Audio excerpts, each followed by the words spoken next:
Olá pessoal, tudo bem? Sejam mais uma vez muito bem-vindos ao nosso canal, O Ser da Questão. Bom, hoje eu quero falar um pouquinho então sobre aspectos jurídicos, sobre ao se identificar, ao se ter uma suspeita de que uma criança está sendo vítima de violência sexual, qual o caminho a seguir, o que deve ser feito. E depois de feito, o que pode implicar para o molestador, para o abusador, o violentador sexual dessas crianças e adolescentes. Porém, antes eu quero recapitular um pouquinho, relembrar um pouquinho sobre o que vem a ser a violência sexual. Ao contrário de que muitas pessoas pensam, a violência sexual, muitas vezes, não deixa marcas visíveis, não deixa manchas, não deixa nada. Na verdade, muitas vezes, em muitas situações, não há nem a conjunção carnal, a penetração, sabe? O considerado sexo de maneira mais clássica. Não. Toques mais íntimos, considerado, sim, violência sexual. Expor crianças e adolescentes a cenas, por exemplo, filme pornô. Passar um adulto, mostrar um filme pornô para uma criança é considerado uma violência sexual. Fazer com que a criança presencie atos sexuais entre adultos é considerado violência sexual. Carícias, toques, tudo isso também é considerado violência sexual. Então nós temos que mudar um pouco a ideia que quando a gente fala violência sexual, não necessariamente vai ocorrer violência, certo? Não necessariamente a criança vai ser espancada, vai ser ferida fisicamente. Não, não necessariamente. Só fazer um ajuste aqui e ver se melhora um pouquinho. Opa, desculpa. Aí, acho que melhorou. Não necessariamente ocorrerá uma violência física. A violência sexual, claro, existe a violência física, mas ela agride a criança e adolescente muito mais no seu emocional. A criança passará a ter, não imediatamente, mas depois de alguns anos, algumas consequências. Com certeza, algumas sequelas emocionais. Dificuldade em relacionamentos futuros, questões escolares, acadêmicas, a falta de confiança em adultos, em pessoas, dificuldade de relacionamentos interpessoais, não necessariamente amorosos, de amizade, propriamente de amizade mesmo. Então a criança pode-se perceber então uma criança que não interage com o grupo, não tem muitas amizades, é uma criança mais isolada, que pode, não necessariamente, pode levar a um estado, a um quadro de depressão. Pode, certo? Vai acontecer? Não necessariamente. Então tudo isso é considerado violência sexual. E o que fazer, então, quando nós desconfiamos, que suspeitamos que há uma situação dessa próxima a nós, que nós temos esse contato?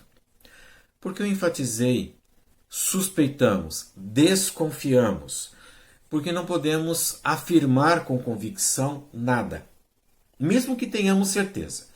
Perante a lei, nós levamos a nossa suspeita até a lei, até a justiça, o judiciário, e o judiciário é que vai tomar as medidas cabíveis, possíveis, para que seja averiguada essa situação, confirmado ou não, se houve alguma forma de violência sexual. Então, um dos primeiros passos qual é? Identificou, suspeitou-se que uma criança ou um adolescente está sendo vítima de desse tipo de violência. Se na sua cidade tiver, procure então uma delegacia especializada em direitos da criança. Delegacia especializada em crianças e adolescentes. Ah, Alex, a minha cidade é uma cidade pequena, não tem. Vá numa delegacia normal. Vá numa delegacia civil, na Polícia Civil Comum, delegacia geral, e relate o que você viu. Não afirme. Porque muitas vezes nós podemos imaginar algo que não é. Nós podemos ter uma falsa verdade, uma impressão errônea sobre uma atitude, sobre um fenômeno que aconteça com a criança. Por exemplo, um pai trocando a fralda de uma filha, por exemplo, uma menina, ou menino, criança. E alguém viu aquela cena e achou que o pai estivesse manipulando, acariciando sua filha ou seu filho. E muitas vezes não. Pode acontecer isso? Claro que pode. Mas muitas vezes não. Muitas vezes é apenas um pai tendo cuidados com seus filhos, só. Então não podemos chegar e falar, ele lá está abusando sexualmente dos filhos dele. Ele é um criminoso, ele é um tarado, ele é um abusador. Não, não afirme isso. Relate o fato. Olha, eu passei e vi o pai passando a mão nas partes íntimas da filha e ela estava completamente nua. A pessoa que vai receber a sua denúncia vai questionar um pouco mais. Ah, mas em que situação? Relate apenas o que você viu. Relate apenas o que os seus olhos viram e não o que a sua mente interpretou. Porque a interpretação de um fato, de um fenômeno, ela está diretamente relacionada aos nossos próprios conceitos. Muitas vezes aos nossos pré-conceitos. Então, um risco que nós, pessoas, cidadãos, corremos é fazer uma afirmação: ele abusou sexualmente da sua filha, ele abusou sexualmente do seu filho, do seu sobrinho, do seu afilhado, enfim, e não ser. Não tem nada a ver. Na investigação descobre-se então que existe uma questão pessoal, que existe uma briga intrafamiliar entre vizinhos e você, na maldade, foi lá e fez essa denúncia. Quem faz uma denúncia e essa denúncia não é verdadeira, cai no crime de falsa denúncia de crime. Então, você que até então não tem nada a ver com a situação, passa então a ser um criminoso. Tá certo? Temos que tomar muito cuidado com isso. Então, ao fazer a denúncia na delegacia, tome muito cuidado. Relate apenas o que você viu. Nunca afirme que um crime foi cometido. Quem vai decidir isso é juiz. Não somos nós. Ok? Delegacia. Outra questão que deve ser relatado o que aconteceu, a suspeita, é conselho tutelar. Vá até o conselho tutelar e faça a descrição daquilo que você identificou. A descrição daquilo que você viu, presenciou. Ok? Minúcias de detalhes sempre é muito importante para que os conselheiros tutelares vão atrás desses fatos e possa confirmar ou não. A função do conselho tutelar, assim como a função da delegacia, não é julgar. A partir do momento em que a delegacia, a partir do momento em que o conselho tutelar tem alguma informação, é responsabilidade deles investigar. Tá certo? Se por acaso você vai até o conselho tutelar e o conselho tutelar fala: nem vou atrás, isso aí é briguinha besta deles lá, eles que se resolvam. Está errado o conselho tutelar. O conselho tutelar não tem essa missão. O conselho tutelar tem a missão, tem a função de ouvir e investigar, ir atrás do que aconteceu, constatando ou não se aquela informação é verdadeira. Tá certo? Então, façam isso. Alex, mas o conselho tutelar não fez nada. Se o conselho tutelar não fez nada e você tem certeza disso, então você pode também fazer uma denúncia, informar, passar a informação para o Ministério Público da sua cidade, tudo o que aconteceu, coloque junto à sua declaração, à sua notificação, à sua informação, uma cópia do boletim de ocorrência, relate que já foi informado o conselho tutelar e que até onde você sabe, que também não dá para saber, porque como já falei anteriormente, qualquer situação envolvendo criança e adolescente, esse processo, essas investigações correm em segredo de justiça. Então muitas vezes mesmo, quem faz a denúncia não fica sabendo a quantas andam, mas pode estar correndo. Então, continuando. Faça também essa notificação ao Ministério Público. Alex, onde tem Ministério Público? Geralmente o Ministério Público fica perto do fórum. e está escrito lá, promotorias, Ministério Público da cidade tal, promotorias, enfim, os promotores de justiça ficam nesse local recebendo então essas informações e eles vão decidir, então, se manda para o juiz, geralmente sim, que mandam para o juiz essa informação para que o caso seja avaliado, julgado pelo juiz. Tá certo? Então, mais ou menos isso. Identificou uma situação que, ao seu olhar, de acordo com o que você acredita, não é correta, tem alguma coisa errada, delegacia, conselho tutelar. Independe da ordem, tá certo? Pode ser conselho tutelar, delegacia, delegacia, conselho tutelar. Tudo bem. Não percebeu que não tem nada, não está rodando, não está andando? Ministério Público. Tá certo? A partir daí vai ter que andar. Vai ter que andar, sem dúvida. E agora? O que acontece então quando a pessoa é denunciada? Quando a pessoa então existe uma investigação contra ela a respeito do fato em si. E lá na frente, antes só um outro ponto que pode ser feito denúncia também, aí no caso até denúncias anônimas, Alex, eu não quero me envolver, eu conheço o pessoal, eles são boa gente, se estão pisando na bola com as crianças, é outra situação, mas eu não posso ficar quieto. Diz que sim, tá certo? Qualquer telefone, 100 e faça a sua denúncia anônima.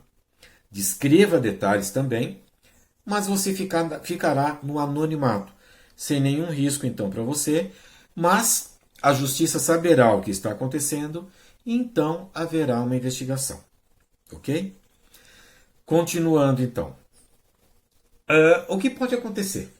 Alex, eu fiz a denúncia e aí, o que vai acontecer com o abusador? O que vai acontecer com o molestador, com a pessoa que cometeu aquela violência contra a criança? E aí? Né? O que pode acontecer? Quando se fala em proteção à criança e adolescente, nós estamos falando especificamente do Estatuto da Criança e do Adolescente. Porém, existe um outro documento, uma outra lei, digamos assim, que também faz a proteção disso, que é o Código Penal. Com relação, mais propriamente dito, a adultos, violência sexual contra adultos, mas também existe, assim também como o ECA, o Estatuto da Criança e Adolescente. Eu vou comentar no geral o que pode acontecer, tá certo?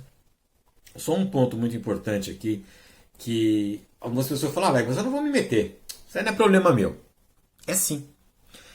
Porque pelo Estatuto da Criança e do Adolescente, no seu artigo 4º, eu não vou entrar muito nessas questões assim, porque vai parecer vídeo aula para advogado. Não é essa a minha intenção. Só para vocês verem como realmente existe uma proteção, existem leis que protegem vítimas de violência sexual. Estatuto da Criança e do Adolescente, no seu artigo 4, diz o seguinte, que é dever da família, da comunidade, da sociedade em geral e do poder público assegurar com absoluta prioridade a efetivação dos direitos referentes à vida, à saúde e alimentação, educação, esporte, lazer, profissionalização, dignidade, cultura, respeito e a convivência familiar e comunitária da criança e do adolescente.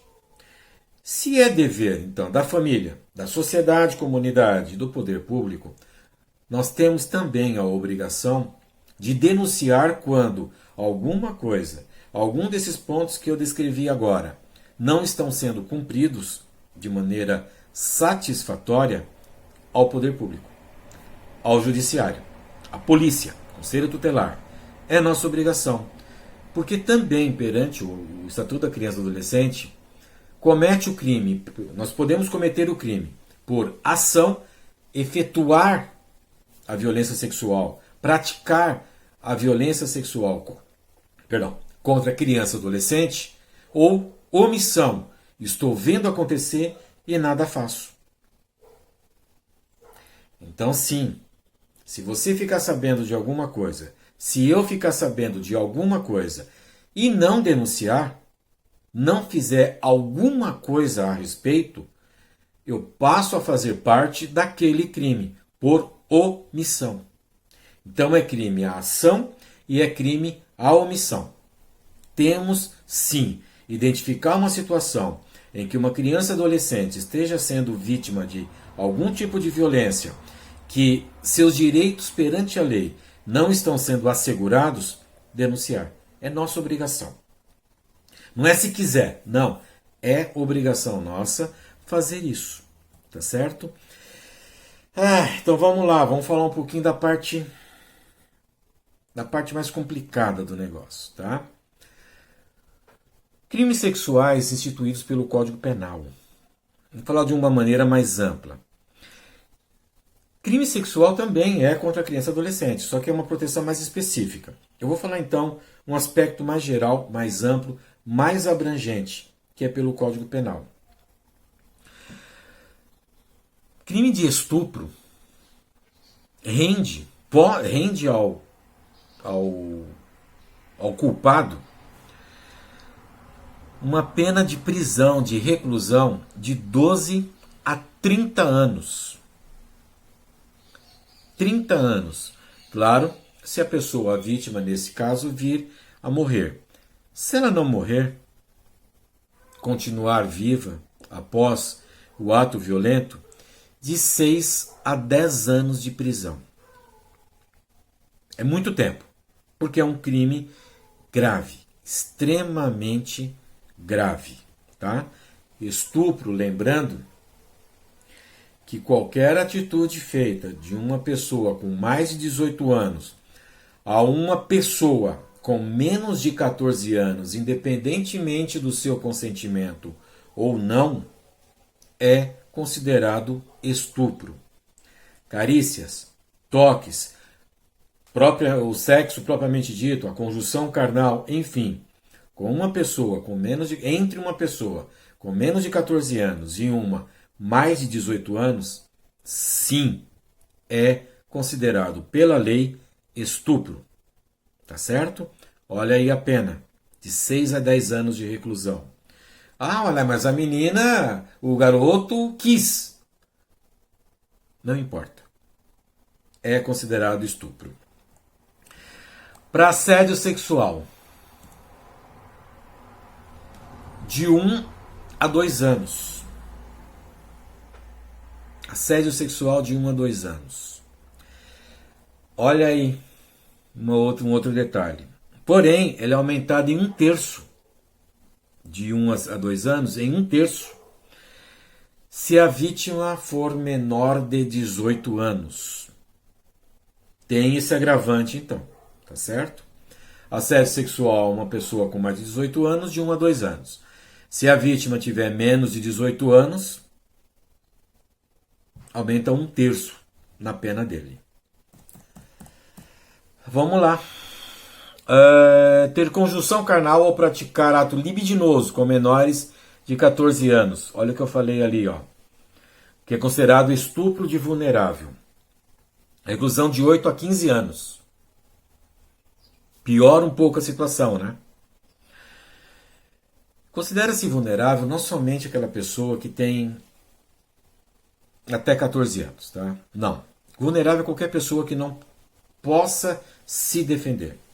Alex, mas hoje criança de 13 anos sabe se defender muito bem.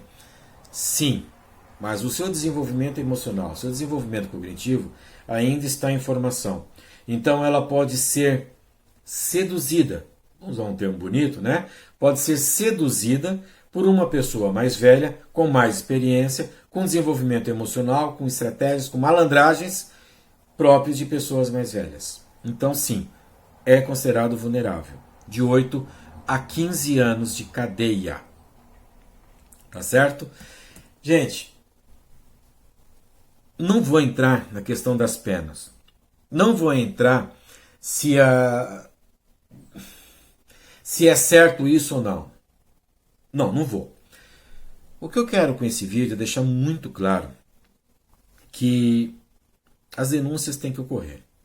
Identificou uma situação em que tem uma suspeita de violência sexual contra crianças e adolescentes, claro, qualquer tipo de violência, até mesmo contra pessoas adultas, qualquer tipo de violência, nós temos obrigação, como cidadãos, é uma questão de cidadania denunciar esse crime, denunciar essa suspeita de crime. Não vamos afirmar, deixa lá que o juiz, que a juíza, que o juízo tome providências com relação a isso.